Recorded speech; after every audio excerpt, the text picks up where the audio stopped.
سورہ النازعات رکوع نمبر 2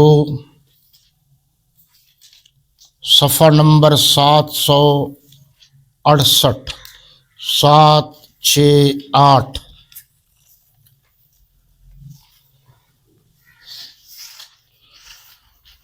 الحمد للہ وکفی وسلام علی عبادہ الذین اصطفی،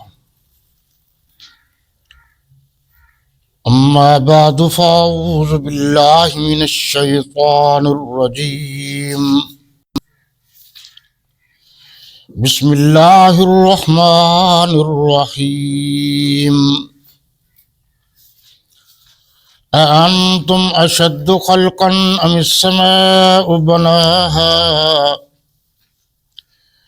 رفع سمكها فسواها وأغطش ليلها وأخرج ضحاها والأرض بعد ذلك دحاها أخرج منها ماءها ومرعاها والجبال أرصاها متاعا لكم ولأنعامكم، صدق الله مولانا العظيم وصدق رسوله النبي الكريم، ونحن على ذلك لمن الشاهدين والشاكرين والحمد لله رب العالمين۔ ترجمہ: بھلا تمہارا بنانا مشکل ہے یا آسمان کا؟ اسی نے اس کو بنایا،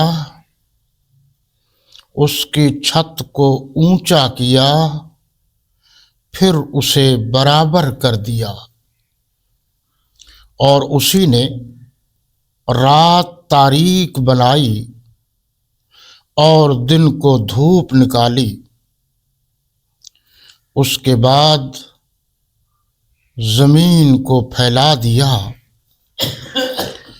اسی نے اس میں سے اس کا پانی نکالا اور چارہ اگایا، اور اس پر پہاڑوں کا بوجھ رکھ دیا۔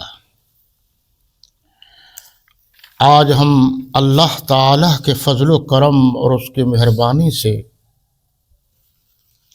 پارہ نمبر 30 سورہ النازعات کے رکوع نمبر 2 کا مطالعہ کرنے کا اعزاز اور شرف حاصل کر رہے ہیں۔ اس سورت میں کل 46 آیات ہیں۔ گزشتہ دروس کی جو ہماری ترتیب تھی وہ چونکہ خال المسلمین،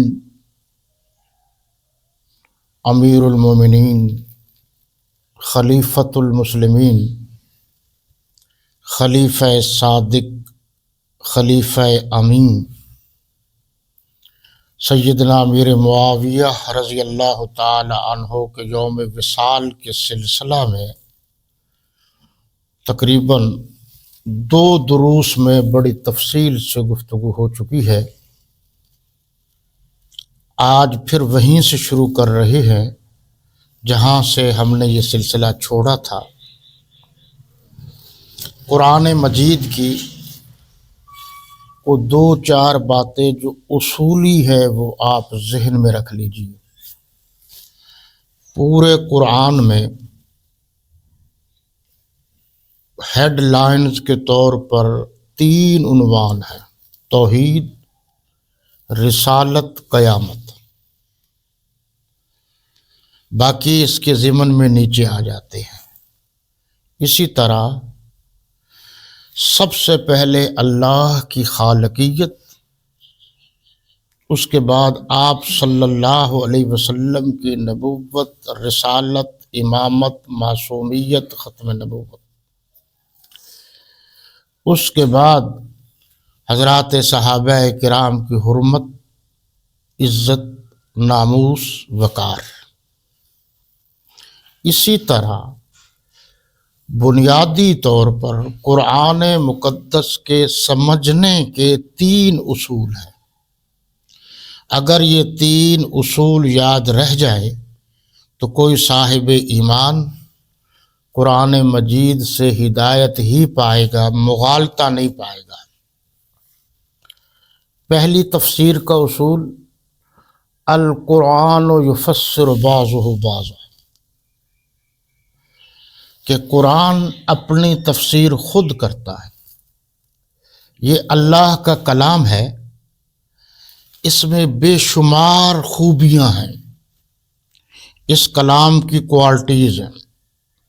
چھوٹا بچہ چاہے تو حفظ کر لے، اور 70 سال کا بوڑھا چاہے تو بھی حفظ کر لے۔ اور سمجھنے کے بھی کچھ اصول جو ہیں وہ یہ ہیں کہ اس میں آسان سے آسان باتیں بھی ہیں اور مشکل سے مشکل باتیں بھی ہیں۔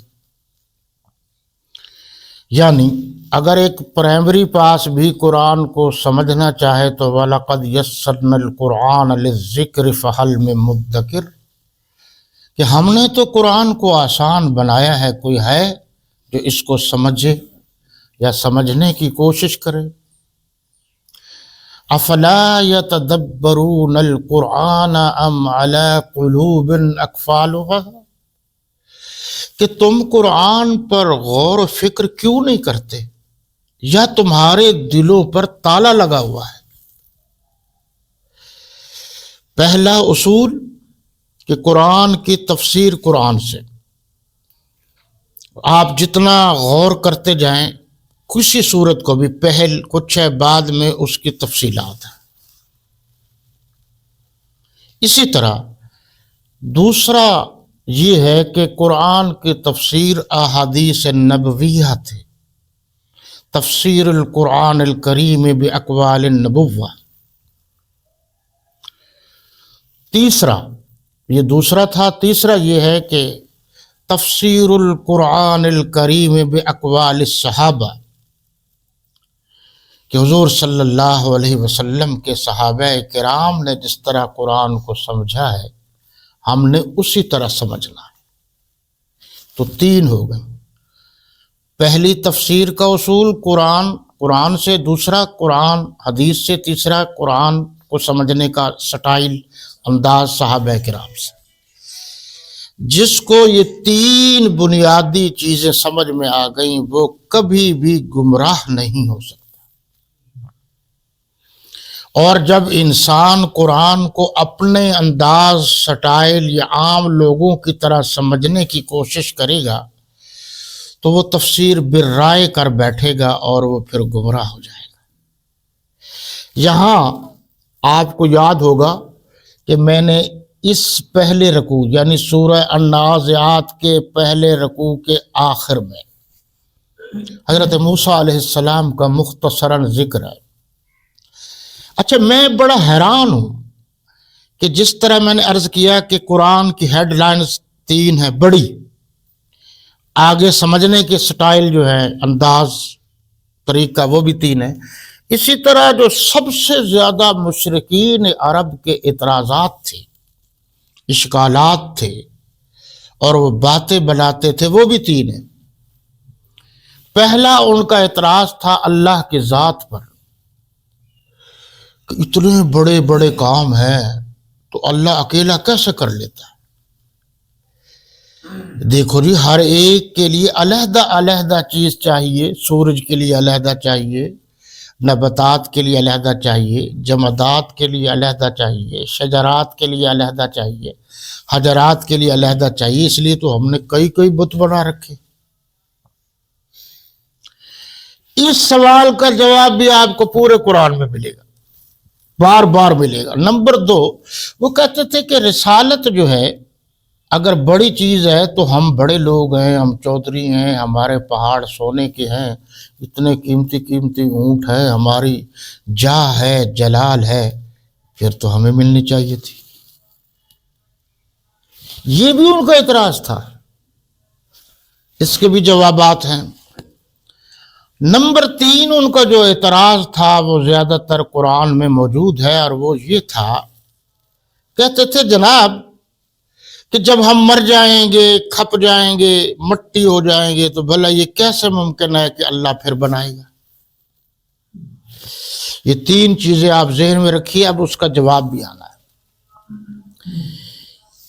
تھوڑا سا سمجھانے کے لیے اللہ نے اس رکوع یعنی پہلے رکوع کے آخر میں بتایا کہ آپ نے دیکھا نہیں فرعون کو جو 4 صدیوں سے 400 سال سے وہ ظلم کر رہا تھا، اس نے اپنے محتاطوں کو سزا دینے کے لیے عجیب و غریب فارمولے آزمائے ہوئے تھے کہ جس کو دیکھ کر سوچ کر پڑھ کر انسان کا کلیجہ پھٹنے کو ہو جاتا، اتنا ظالم تھا۔ اور ان کے پاس کسی چیز کی کمی نہیں تھی، نہ سونے کی، نہ زیورات کی، نہ پہاڑوں کی، نہ اونٹوں کی، دنیا کا ہر مال اس کے پاس موجود تھا۔ اور اس وقت اس نے بڑے بڑے عمارتیں بنائیں کہ آج بھی اس عمارت کا کوئی حصہ ٹوٹ جائے تو وہ ہیلی کاپٹر سے بناتے ہیں۔